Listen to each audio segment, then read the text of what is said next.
ധൂപപീഠം.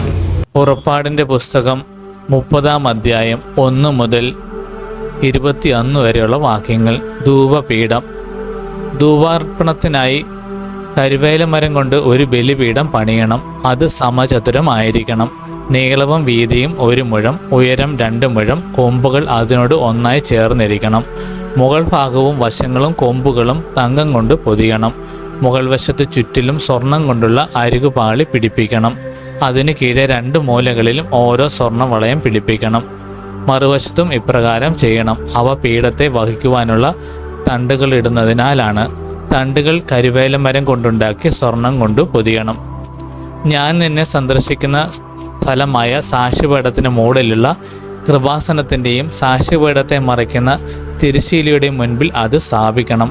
ഓരോ പ്രഭാതത്തിലും വിളക്കുകൾ ഒരുക്കുമ്പോൾ അഹ്റോൻ പീഠത്തിന്മേൽ പരിമളദ്രവ്യങ്ങൾ പുകയ്ക്കണം. സായാഹ്നത്തിൽ ദീപം കൊളുത്തുമ്പോഴും അവൻ അതിന്മേൽ പരിമളദ്രവ്യങ്ങൾ പുകയ്ക്കട്ടെ. തലമുറ തോറും എന്നേക്കും കർത്താവിൻ്റെ മുൻപിൽ ഈ ധൂപാർപ്പണം നടക്കണം. അവിശുദ്ധ ധൂപമോ ദഹനബലിയോ ധാന്യബലിയോ അതിന്മേൽ നീ അർപ്പിക്കരുത്. ദ്രാവക നൈവേദ്യം ഒഴിക്കരുത്. പാപപരിഹാര ബലിയുടെ രക്തം കൊണ്ട് വർഷത്തിലൊരിക്കൽ അഹ്റോൻ അതിൻ്റെ കൊമ്പുകളിൽ പരിഹാരകർമ്മം അനുഷ്ഠിക്കണം. തലമുറ തോറും ഇപ്രകാരം ചെയ്യണം. ഇത് കർത്താവിന് അതിവിശുദ്ധമാണ്. കർത്താവ് മോശയോട് അരുളിച്ചെയ്തു, ഇസ്രായേലിൽ ജനസംഖ്യ കണക്കെടുക്കുമ്പോൾ തങ്ങളുടെ ഇടയിൽ മഹാമാരി ഉണ്ടാകാതിരിക്കാൻ ഓരോരുത്തരും തങ്ങളുടെ ജീവന് വേണ്ടി കർത്താവിന് മോചനദ്രവ്യം കൊടുക്കണം. ജനസംഖ്യാ കണക്കിൽ ഉൾപ്പെടുന്ന ഓരോ വ്യക്തിയും വിശുദ്ധ മന്ദിരത്തിൽ നിലവിലുള്ള കണക്കനുസരിച്ച് 1/2 ശെക്കൽ വീതം കർത്താവിന് കാണിക്കയായി കൊടുക്കണം. 1 ശെക്കൽ 20 ഗേര. ജനസംഖ്യാ കണക്കിൽ ഉൾപ്പെടുന്ന 20 വയസ്സും അതിനും മേലും പ്രായമുള്ള ഓരോ വ്യക്തിയും ഈ കാണിക്ക കർത്താവിന് നൽകണം. പാപപരിഹാരത്തിനായി കർത്താവിന് ഈ കാണിക്ക നൽകുമ്പോൾ 1/2 ശെക്കൽ മാത്രമേ നൽകാവൂ. ധനികൻ കൂടുതലും ദരിദ്രൻ കുറവോ കൊടുക്കുവാൻ പാടില്ല. ഇസ്രായേൽ ജനത്തിൽ നിന്നും പാപപരിഹാരത്തുക സ്വീകരിച്ച് സമാഗമ കൂടാരത്തിലെ ശുശ്രൂഷയ്ക്ക് ഉപയോഗിക്കണം.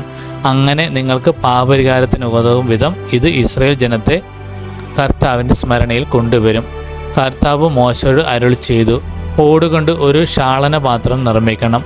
അതിൻ്റെ പീഠവും ഓടുകൊണ്ടുള്ളതായിരിക്കണം. അത് സമാഗമ കൂടാരത്തിനും ബലിപീഠത്തിനും ഇടയ്ക്ക് വയ്ക്കണം. അതിൽ വെള്ളം ഒഴിക്കണം. അഹ്റോനും പുത്രന്മാർക്കും കൈകാലുകൾ കഴുകുന്നതിന് വേണ്ടിയാണത്. അവർ സമാഗമ കൂടാരത്തിൽ പ്രവേശിക്കുകയോ ശുശ്രൂഷയ്ക്കായി ബലിപീഠത്തെ സമീപിച്ച് കർത്താവിന് ദഹനബലി അർപ്പിക്കുകയോ ചെയ്യുമ്പോൾ കൈകാലുകൾ കഴുകണം. അല്ലെങ്കിൽ അവർ മരിക്കും. മരിക്കാതിരിക്കുന്നതിന് അവർ കൈകാലുകൾ കഴുകണം. ഇത് അവർക്ക് എന്നേക്കുമുള്ള ഒരു കൽപ്പനയാണ്. അവനും അവൻ്റെ സന്തതികൾക്കും തലമുറ തോറുമുള്ള കൽപ്പന.